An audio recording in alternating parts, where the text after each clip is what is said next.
Hi friends, ఈరోజు ఈ వీడియోలో మన ఆంధ్రప్రదేశ్ ప్రభుత్వం రాష్ట్ర వ్యాప్తంగా ఉన్న లక్షలాది మహిళలకు ఎంతో కీలకమైన ఆడబిడ్డ నిధి పథకం కింద ప్రతి సంవత్సరం 18,000 రూపాయలు అందించడానికి సిద్ధమైంది.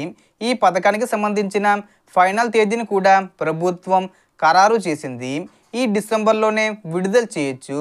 ఈ 18,000 రూపాయల లబ్ధి పొందాలంటే ప్రతి మహిళ కూడా చేయాల్సిన కొన్ని ముఖ్యమైన అప్డేట్స్ ఉన్నాయి. ముందుగా అర్హత కలిగిన మహిళల బ్యాంక్ అకౌంట్లలోనే ఈ డబ్బులు జమ అవుతాయని ప్రభుత్వం స్పష్టం చేసింది.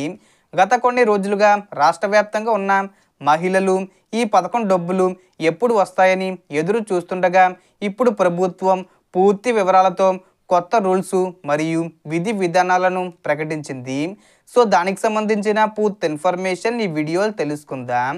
సో ఈ ఆడబిడ్డ నిధి పథకానికి సంబంధించి రాష్ట్ర వ్యాప్తంగా ఉన్న SC, ST, BC, EBC, minority మహిళలు అర్హులు. వయసు తప్పనిసరిగా 18 నుండి 50 సంవత్సరాల మధ్య ఉండాలి. అయితే ఈ పథకం పొందాలంటే ప్రభుత్వం పేర్కొన్న 6 ముఖ్యమైన వ్యాలిడేషన్స్ను తప్పనిసరిగా క్లియర్ చేసి ఉండాలి. 1. ఒకే సంవత్సరం మీ ఇంటికి 300 యూనిట్ల కంటే ఎక్కువ కరెంటు బిల్ రాకూడదు. 2. మీ ఇంట్లో ట్యాక్సీ కాకుండా సొంతంగా కారు ఉండకూడదు. 3. కుటుంబ సభ్యుల్లో ఎవరైనా ఇన్కమ్ ట్యాక్స్ చెల్లిస్తున్న వారు ఉండకూడదు. 4. పెద్ద భూమి లేదా ఫ్లాటు మీ పేరుతో ఉండకూడదు. ఇవన్నీ ఉంటే ఈ 18,000 రూపాయలు లబ్ధి రాదు.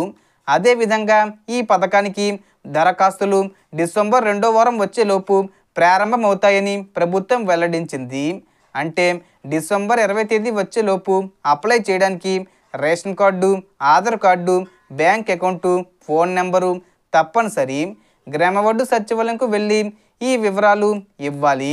రేషన్ కార్డులో పేరు లేకపోతే పథకం వర్తించదు. కాబట్టి ముందుగానే అవసరమైన డాక్యుమెంట్లు సిద్ధం చేసుకోవాలి.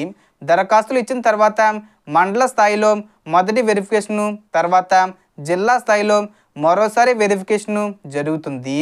జిల్లా కలెక్టరు ఆమోదం తెలిపిన తర్వాతే ఫైనల్ లిస్టు వస్తుంది. దరఖాస్తుల ప్రాసెస్ జరుగుతున్న సమయంలో ప్రతి మహిళ తప్పనిసరిగా 3 ముఖ్యమైన పనులు పూర్తి చేయాలి. 1. హౌస్ హోల్డింగ్ మ్యాపింగ్లో మీ పేరు నమోదై ఉండాలి. ఇది లేకపోతే పథకం డబ్బులు రాదు. 2. ఈకేబీసీ తప్పనిసరిగా పూర్తి చేయాలి. ఈకేబీసీ పూర్తి చేసిన మహిళలకే పథకం వర్తిస్తుంది. అది రేషన్ దుకాణంలో లేదా సచివాలయంలో పూర్తి చేయవచ్చు. 3. మీ బ్యాంక్ అకౌంట్కు ఎన్పిసిఐ లింక్ చేయాలి. Bank account, Aadhaar, phone number పరస్పర లింక్ అయి ఉండాలి. ఏదైనా సమస్య ఉంటే కొత్త అకౌంటు ఓపెన్ చేసుకోవచ్చు. పోస్ట్ ఆఫీస్ అకౌంట్ అయితే ఇంకా మంచిది. ఎందుకంటే ప్రభుత్వం నేరుగా పథకం డబ్బులు అందులోనే జమ చేయగలదు.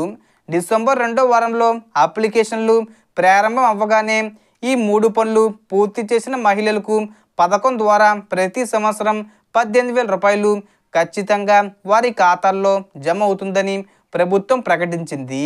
సో దీనికి సంబంధించి ఏ చిన్న ఇన్ఫర్మేషన్ వచ్చినా నేను వీడియో చేసి పోస్ట్ చేస్తాను. ఆ యొక్క అప్డేట్స్ మీరు మిస్ కాకుండా ఉండాలంటే వెంటనే మన ఛానల్ని సబ్స్క్రైబ్ చేసుకోండి.